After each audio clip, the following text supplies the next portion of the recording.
Hello everyone. Today we are going to continue with the chapter States of Matter. So we'll be continuing with the topic that are the types of intermolecular forces. So without wasting time, let us start. So we'll start with the first type, dipole dipole intermolecular forces or dipole dipole attractions. So what are dipole dipole attractions? So as I already told you, ठीक है, तो dipole dipole interactions के बारे में मैंने आपको पहले भी बताया था कि डायपोल क्या होता है। जैसे कि मान लीजिए पहले हम एक कोवेलेंट कंपाउंड की बात कर लेते हैं। अब इस कोवेलेंट कंपाउंड में क्लोरीन ज़्यादा इलेक्ट्रोनेगेटिव होने के कारण क्लोरीन पे एक डेल्टा नेगेटिव चार्ज आ जाएगा, क्योंकि वो इस शेड पेयर को अपनी तरफ खींच लेगा। ये शेड पेयर बीच में नहीं रहेगा, ये इसकी तरफ ज़्यादा अट्रैक्टेड होगा, तो इसके ऊपर डेल्टा नेगेटिव चार्ज आएगा, हाइड्रोजन के ऊपर डेल्टा प्लस चार्ज आएगा। अब सीधी सी बात है, हम HCl जो है कंपाउंड की बात कर रहे हैं, तो उसमें एक HCl मॉलिक्यूल तो होगा नहीं, उसमें बहुत सारे HCl मॉलिक्यूल्स होंगे। ठीक है, ऐसे यहाँ भी है, यहाँ भी है। तो है क्या कि इनके बीच का अट्रैक्शन, अब इसके ऊपर डेल्टा नेगेटिव चार्ज है, इसके ऊपर डेल्टा प्लस चार्ज है, और आपको पता है कि क्या होता है कि आपके opposite charges attract each other. ठीक है, आप जानते ही हैं अपोजिट चार्जेस क्या करते हैं, अट्रैक्ट करते हैं। ठीक है, तो कहने का क्या मतलब है कि इनके बीच में, यानी दो मॉलिक्यूल्स के बीच में जो इंटरमॉलिक्यूलर फोर्स होगा यहाँ पर, क्योंकि ये डायपोल्स बन रहे हैं जिनको हम परमानेंट डायपोल्स भी बोल देते हैं, तो इन परमानेंट डायपोल्स के बीच में जो आपकी इंटरेक्शंस आएंगी या अट्रैक्शंस आएंगी, उनको आप डायपोल डायपोल इंटरेक्शंस या डायपोल डायपोल इंटरमॉलिक्यूलर फोर्सेस आप बोलेंगे।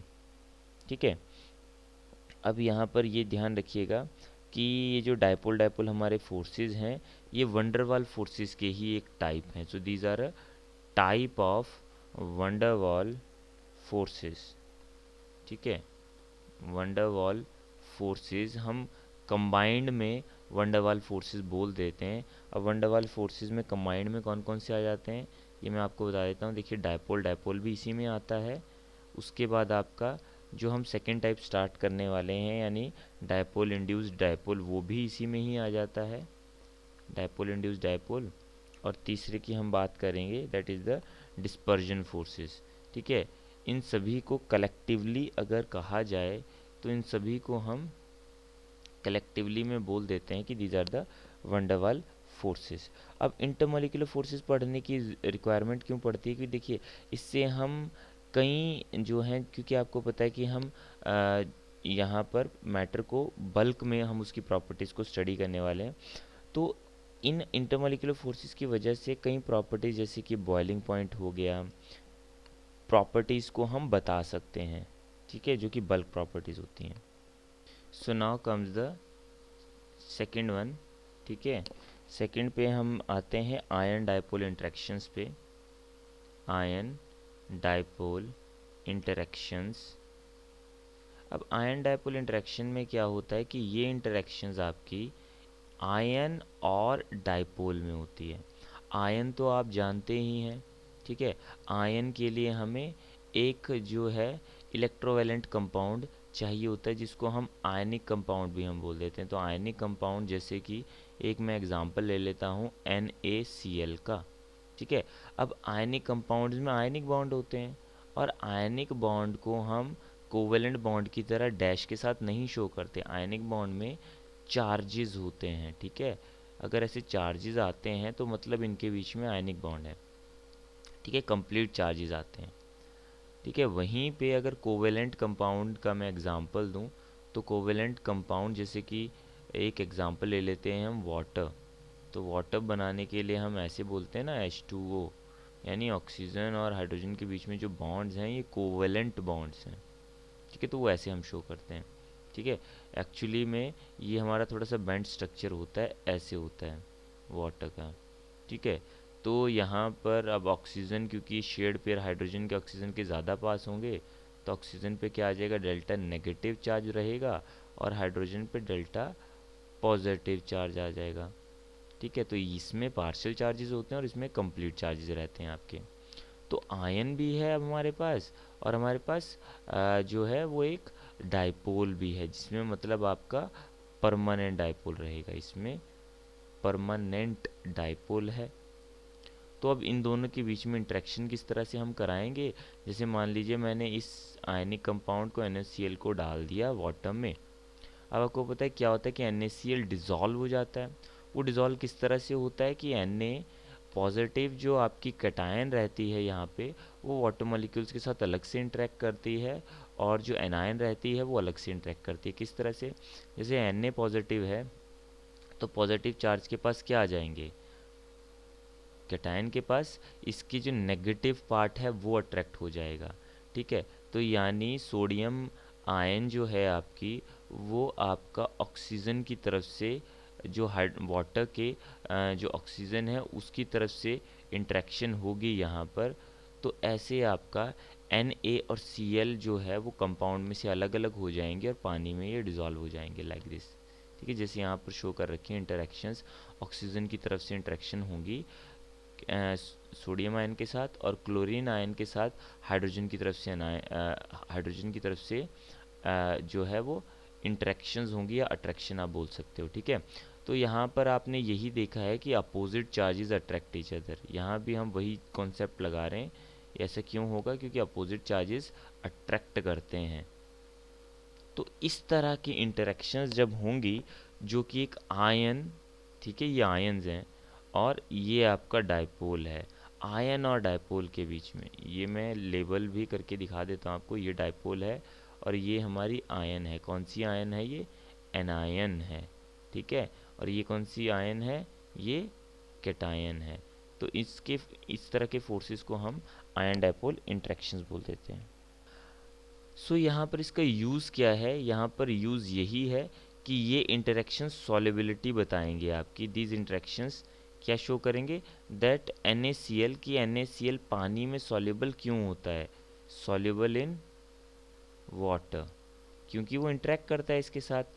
और इसमें आप ये भी इन्हीं फोर्सेस के बेस पे आप ये भी शो करके दिखा सकते हैं कि NaCl जो है वो इनसॉल्युबल होगा, किसमें, नॉन पोलर सॉल्वेंट्स में, जैसे कि CCl4।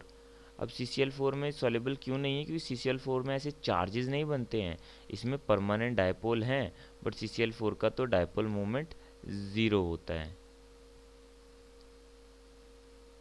इसमें डायपोल ही नहीं है तो इसमें डायपोल ज़ीरो होता है, तो इसीलिए इसमें सॉल्युबल नहीं होता, क्योंकि चार्जेस का बनना ज़रूरी है, चार्जेस बनेंगे तभी इंटरेक्शन हो पाएगा। So now comes the third one.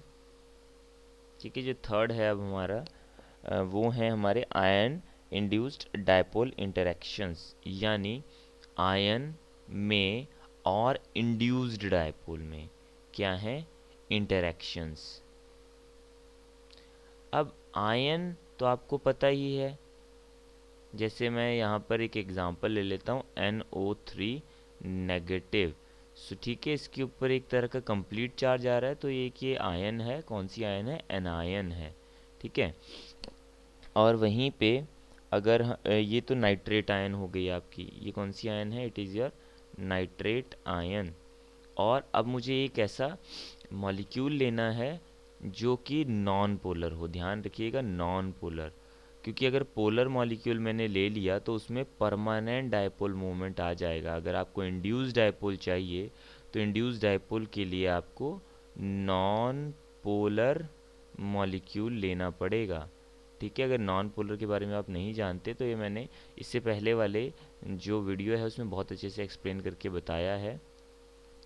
तो non polar molecule means I, यानी दोनों तरफ से बॉन्ड में दोनों तरफ से सेम ही तरह के एटम लगे हुए हैं, तो यानी इसका जो बीच का शेड पेयर है, जिसको आप बॉन्ड पेयर भी बोल सकते हैं, यानी ये जो दो इलेक्ट्रॉन्स हैं ये बीच में ही रहने वाले हैं, क्योंकि दोनों तरफ के एटम्स की इलेक्ट्रोनेगेटिविटी सेम है, तो ये ना इधर जाएंगे ना उधर जाएंगे, बीच में रहेंगे। ठीक है, तो अब ये नॉन पोलर हो गए। अब अगर मैं इनको इन मॉलिक्यूल्स के साथ, इस आयन के साथ रखता हूँ आपके आयोडीन मॉलिक्यूल को, it means in the presence of nitrate ion, iodine molecule जो कि क्या है, नॉन पोलर है, वो पोलराइज हो जाएगा। तो जैसे ही हम NO3 नेगेटिव यानी नाइट्रेट आयन को आप आयोडीन मॉलिक्यूल के पास लेकर आएंगे तो इसका चार्ज क्या है, नेगेटिव, ठीक है। तो आपको पता ही है कि उससे क्या होगा कि ये जो बीच में आपके इलेक्ट्रॉन्स हैं, इलेक्ट्रॉन क्लाउड है, ये क्या करेगा, ये सेम चार्ज होने की वजह से उसको रिपेल करेगा, तो वो बीच वाला इलेक्ट्रॉन क्लाउड इस आयोडीन के ज़्यादा पास पहुंच जाएगा, जिसकी वजह से यहाँ पे slightly delta negative charge appear हो जाएगा, पार्शियल चार्ज जिसको हम बोलते हैं, और यहाँ पे पार्शियल पॉजिटिव चार्ज आ जाएगा। तो जिसकी वजह से यहाँ पर डायपोल इंड्यूस्ड हो गया। इंड्यूस मतलब किसी और की वजह से आया, मतलब अपने आप नहीं बना, यानी परमानेंट नहीं है। डायपोल इंड्यूस्ड डायपोल है, यानी कोई और आयन इसके पास थी, उसकी प्रेजेंस की वजह से डायपोल इंड्यूस्ड हुआ है। ठीक है। अब ये जो डायपोल है ये इंड्यूस हुआ है आयन की वजह से, वैसे ही हमारा फोर्थ जो रहेगा वो रहेगा डायपोल इंड्यूस डायपोल, मतलब हमारा डायपोल इंड्यूस हो सकता है किसी और डायपोल की वजह से भी। So now comes the next one, the fourth type, that is dipole induced dipole interactions। ठीक है, डायपोल इंड्यूस्ड डायपोल। तो जैसे कि अभी आपको बोला कि आयन जैसे डायपोल को इंड्यूस्ड करती है किसी नॉन पोलर मॉलिक्यूल में, तो सेम वैसे ही हम क्या कर सकते हैं यहाँ पे कि कोई पोलर मॉलिक्यूल हो पास में, उसकी वजह से किसी दूसरे जो है आपके किसी नॉन पोलर मॉलिक्यूल में क्या हो जाए कि डायपोल इंड्यूस हो जाए। ठीक है। तो डायपोल इंड्यूस डायपोल अट्रैक्शंस या इंट्रैक्शंस इसको हम बोल सकते हैं। अभी कैसे होगा, जैसे मान लीजिए मैं एक एग्जांपल ले लेता हूँ, एक आपका डायपोल का मैंने एक एग्जांपल ले लिया, यानी एक पोलर मॉलिक्यूल मैंने यहाँ ले लिया। अब पोलर मॉलिक्यूल में क्या होता है, पोलर मॉलिक्यूल में होता है परमानेंट डायपोल मोमेंट। तो परमानेंट डायपोल मोमेंट कराने के लिए मैंने ये मान लिया कि इसमें जो ए जो है वो ज़्यादा इलेक्ट्रोनेगेटिव है। अगर ए एलिमेंट यहाँ पे ज़्यादा इलेक्ट्रोनेगेटिव है तो शेड पेयर ए की तरफ शिफ्ट होगा, तो ए पे आ जाएगा नेगेटिव चार्ज पार्शियल और बी पे आ जाएगा पार्शियल पॉजिटिव चार्ज। ठीक है। अब मान लीजिए इसके साथ कोई हम नोबल गैस एटम लेकर चलते हैं या कोई और नॉन पोलर मॉलिक्यूल लेकर चलते हैं। ठीक है। तो उसकी वजह से क्या हो जाएगा कि आपका डायपोल इंड्यूस हो जाएगा। वो डायपोल कैसे इंड्यूस होगा, जैसे मान लीजिए यहाँ पर मैंने एक नोबल गैस लेके चल रहा हूँ मैं, तो नोबल गैस आपको पता है कि एटॉमिक फॉर्म में होती है, तो एक एटम मैंने बना लिया। अब एटम में आप मान लीजिए ये है पॉजिटिव चार्ज, जो बीच का हिस्सा मैंने यहाँ बनाया है, और ये जो साइड में मैंने डॉटेड कर दिया, यानी यहाँ पर हमारा क्या है, ये इलेक्ट्रॉन क्लाउड है। ठीक है, इलेक्ट्रॉन क्लाउड। ध्यान रखिएगा कि इलेक्ट्रॉन क्लाउड का कॉन्सेप्ट कहाँ से आता है, तो क्वांटम मॉडल से आता है। क्वांटम मॉडल के अकॉर्डिंग जैसे आपका न्यूक्लियस के अराउंड, जैसे आपका किसी मधुमक्खी के छत्ते के अराउंड मधुमक्खियाँ भिनभिनाती हैं, तो कुछ वैसे ही इलेक्ट्रॉन्स जो होते हैं वो न्यूक्लियस के इर्द गिर्द कहीं भी पाए जा सकते हैं। तो that is how we compare an आपका क्वांटम मॉडल को हम कैसे कंपेयर करते हैं, कैसे एग्जाम्पल के थ्रू मैंने आपको बताया। ठीक है। तो वो इलेक्ट्रॉन क्लाउड का कॉन्सेप्ट है यहाँ पे।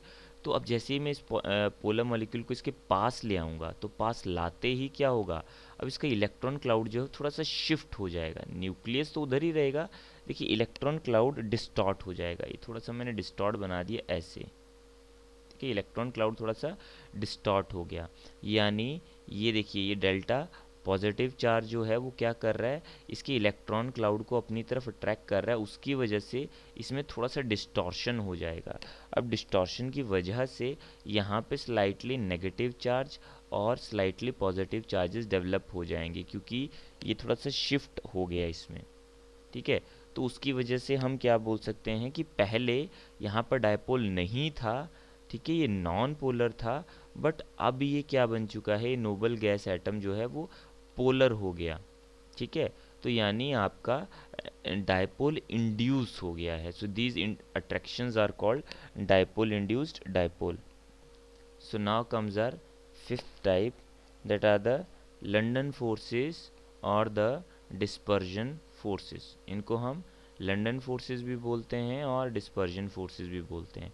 अब यहाँ पर हम जो है वो बात करते हैं मोमेंटरी डायपोल्स का। ठीक है, मोमेंटरी डायपोल्स ठीक है, मोमेंट्री डायपोल्स या आपका इंस्टेंटेनियस डायपोल्स और इंस्टेंटेनियस डायपोल्स का। अब ये कॉन्सेप्ट जो है वो थोड़ा सा अलग है परमानेंट डायपोल्स और इंड्यूस्ड डायपोल से। यहाँ पर मोमेंट्री डायपोल अपने आप बनता है। वो कैसे बनता है, जैसे यहाँ पर एक एग्जांपल दे दिया कि हीलियम के दो एटम ले लिए। जैसे मान लीजिए मैं नोबल गैस लेकर चलता हूँ कोई भी, फॉर एग्जांपल मैंने एक नोबल गैस ली, that is the helium gas. अब आपको पता ही है कि हीलियम गैस नोबल गैस तो है, but it is atomic in nature, ये अटोमिक होती है। तो मान लीजिए हीलियम के एटम्स हैं लाइक दिस, ठीक है, न्यूक्लियस है बीच में और उसके अराउंड इलेक्ट्रॉन क्लाउड है। ये ध्यान रखिएगा, ये सारा का सारा इलेक्ट्रॉन क्लाउड है। वैसा ही क्योंकि गैशियस स्टेट में है तो वहाँ पर और भी हीलियम के एटम्स होंगे, तो हमने मान लिया कि एक ये भी है। अब होगा क्या, क्योंकि ये इलेक्ट्रॉन लगातार जो न्यूक्लियस के इर्द गिर्द जो हैं वो घूम रहे हैं, वो कभी पास आ रहे हैं न्यूक्लियस के, कभी वो दूर जा रहे हैं न्यूक्लियस से, तो वो लगातार मतलब इसके अराउंड ही वो घूम रहे हैं। तो एक टाइम क्या होगा कि कई बार ऐसा भी हो सकता है कि काफ़ी वैसे तो ये डिस्ट्रीब्यूशन स्फेरिकल ही रहता है, ठीक है, ज़्यादातर, बट वहाँ किसी मोमेंट में ऐसा भी हो सकता है कि एक तरफ न्यूक्लियस के एक तरफ काफ़ी ज़्यादा इलेक्ट्रॉन्स हो जाएं एक ही तरफ इकट्ठा, क्योंकि वो लगातार मूव कर रहे हैं, वो स्टेशनरी नहीं है। तो उसकी वजह से क्या होगा कि एक तरह का मोमेंट्री डायपोल अपने आप ही आ जाएगा। जब घूमते घूमते एक टाइम पे ऐसा हो जाएगा कि ज़्यादा इलेक्ट्रॉन्स न्यूक्लियस के एक तरफ आ जाएंगे, उसकी वजह से आपका अपने आप ही मोमेंट्री डायपोल आ जाएगा। अपने आप ही मोमेंट्री डायपोल आ जाएगा, क्यों? क्योंकि नेगेटिव चार्ज एक तरफ ज़्यादा हो गया तो पार्शियल नेगेटिव चार्ज यहाँ पे डेवलप हो जाएगा और न्यूक्लियस की तरफ पार्शियल पॉजिटिव चार्ज डेवलप हो जाएगा। तो इस डायपोल को हम मोमेंट्री डायपोल बोलते हैं। मोमेंट्री डायपोल क्यों बोलते हैं? क्योंकि बहुत ही थोड़े टाइम के लिए होगा, जब तक वो इलेक्ट्रॉन एक तरफ को शिफ्ट होंगे, ठीक है। और इसको इंस्टेंट डायपोल भी बोलते हैं, यानी ये उस इंस्टेंट ऑफ टाइम के लिए, मतलब बहुत ही थोड़े टाइम के लिए ये वहाँ पर रहेगा, ठीक है। उस टाइम पर इसके बगल वाले एटम में भी क्या हो जाएगा, बगल वाले एटम में डायपोल इंड्यूस हो जाएगा। अभी मोमेंट्री डायपोल क्या करेगा, ये मोमेंट्री डायपोल इसके बगल वाले डायपोल में क्या करेगा, डायपोल इंड्यूस कर देगा। अब डायपोल इंड्यूस तो आप जानते ही हैं, मतलब ये डेल्टा पॉजिटिव जो यहाँ पर है चार्ज, ये इस वाले हीलियम एटम के क्या करेगा, इलेक्ट्रॉन क्लाउड को अपनी तरफ अट्रैक्ट करेगा, जिसकी वजह से यहाँ पर भी आपका डायपोल इंड्यूस हो जाएगा। यहाँ पर आएगा delta negative charge, delta positive charge, तो डायपोल इंड्यूस्ड हो गया, तो इंड्यूस्ड डायपोल। यानी यहाँ पर आप इसको मोमेंट्री डायपोल, इंड्यूस्ड डायपोल भी बोल सकते हैं, बट वो नाम काफ़ी बड़ा हो गया, तो इसको हम लंदन फोर्सेस या डिस्पर्जन फोर्सेस भी हम शॉर्ट में बोल देते हैं। So the forces of attraction between the induced momentary dipoles are called the London dispersion forces. अब यहाँ पर एक चीज़ हमें ध्यान रखनी है कि किस चीज़ पे डिपेंड करते हैं, ठीक है। तो ये जो आपका मैग्नीट्यूड होता है इसका, that is the magnitude of London forces या फिर डिस्पर्जन फोर्सेस का जो मैग्नीट्यूड होता है वो आपका डिपेंड करता है size slash complexity of the molecule, कि आपका मॉलिक्यूल जो है उसका साइज़ कितना बड़ा है। फॉर एग्ज़ाम्पल कि मतलब जितना ज़्यादा आपका मॉलिक्यूल का साइज़ होगा उतना ही उसका मॉलिक्यूलर मास बढ़ेगा, ठीक है। और मॉलिक्यूलर मास बढ़ने की वजह से ये फोर्सेस बढ़ते हैं, ध्यान रखिएगा। सो साइज़ इंक्रीज़ होने की वजह से आपका क्या हो जाएगा, इंक्रीज इन मॉलिक्यूलर मास, और मॉलिक्यूलर मास बढ़ने की वजह से there will be in an increase in the dispersion और लंदन फोर्सेस। फॉर एग्ज़ाम्पल एक आपको बहुत ही अच्छे से एग्ज़ाम्पल से समझा देते हैं, जैसे कि एग्ज़ाम्पल अगर आपको मीथेन दिया जाए CH4, ठीक है, फिर SiH4 दे दिया जाए, यानी आपका सिलेन हम बोल देते हैं इसको, ठीक है, फिर जर्मेन दे दिया जाए यानी GeH4, तो एक्चुअली ये जो कंपाउंड्स हैं तो एक ही फैमिली के, कार्बन फैमिली के। यहाँ पे कार्बन है, यहाँ पे कार्बन के नीचे आने वाला सिलिकॉन है और उसके नीचे आने वाला जर्मेनियम है। सभी 4 हाइड्रोजन के साथ जो है उन्होंने कंपाउंड बनाए हुए हैं। तो सीधी सी बात है भाई, कार्बन जो है उसका मास नंबर कम होता है, सिलिकॉन का ज़्यादा, जर्मेनियम का और ज़्यादा। तो कहने का मतलब है कि सबसे ज़्यादा लंदन फोर्सेस किस में होंगे, जर्मेनियम में, फॉलोड बाय, मतलब जर्मेन में, followed by silane, then followed by the methane. तो इनके नाम ऐसे होते हैं, मीथेन, ठीक है, सिलेन एंड जर्मेन। सो दूसरा फैक्टर जिस पे आपका मैग्नीट्यूड डिपेंड करता है, ठीक है, एक फैक्टर तो मैंने आपको बताया था अभी कि ये जो मैग्नीट्यूड होता है इनका, लंदन या फिर डिस्पर्जन फोर्सेस का किस पे डिपेंड करता है, ठीक है। तो पहला हमने पढ़ा था साइज ऑफ द मॉलिक्यूल, ठीक है। वैसे ही दूसरा फैक्टर है आपका second one, that is the geometry. Geometry का मतलब है उसकी शेप कैसी है, शेप मतलब उसका स्ट्रक्चर कैसा है आपके मॉलिक्यूल का। जैसे कि मैं आपको एग्जांपल दे देता हूँ एन पेंटेन का। अब एन पेंटेन तो आता ही है आपको बनाने, एन मतलब सीधी चेन में, पेंटेन मतलब आपके 5 कार्बन वाला, 1 2 3, 1 2 3 4 5, 5 कार्बन वाला। तो ये CH3 CH2 CH2 CH2 CH3। सो ये क्या बन गया, एन पेंटेन, एक तरह का स्ट्रेट चेन। और नियो पेंटेन, अब नियो पेंटेन में क्या है कि इसमें ब्रांचिंग रहती है, CH3 CH3 CH3 CH3। तो यहाँ पर क्या होता है कि with branching the magnitude, magnitude किसका, magnitude of London and dispersion forces decreases, ठीक है, ये घट जाता है। अब ऐसा इसीलिए होता है आपका, देखिए, क्योंकि बेसिकली यहाँ पर जितना ज़्यादा सरफेस एरिया आपका रहेगा उतना ही ज़्यादा चार्जेस आपस में इंटरेक्ट करते हैं, उतना ही स्ट्रांग आपका फोर्स बनता है। ब्रांचिंग से क्या होता है कि सरफेस एरिया घट जाता है, with branching surface area decreases, ठीक है। और उसके घटने से आपका इसका मैग्नीट्यूड भी घट जाता है, जिसका ओवरऑल इफेक्ट कहाँ पड़ेगा, इसके बॉइलिंग पॉइंट पे। जैसे कि एन पेंटेन का अगर बॉइलिंग पॉइंट देखा जाए तो वो रहता है 36.2 डिग्री सेल्सियस, और वहीं पर नियो पेंटेन का अगर आप बॉइलिंग पॉइंट देखेंगे तो वो घट के हो जाता है 9.5 डिग्री सेल्सियस। हालांकि दोनों का मॉलिक्यूलर अगर आप फार्मूला देखेंगे ना, तो मॉलिक्यूलर फार्मूला भी लगभग लगभग सेम ही रहेगा आपका, और आपका इनका मॉलिक्यूलर मास भी सेम रहेगा।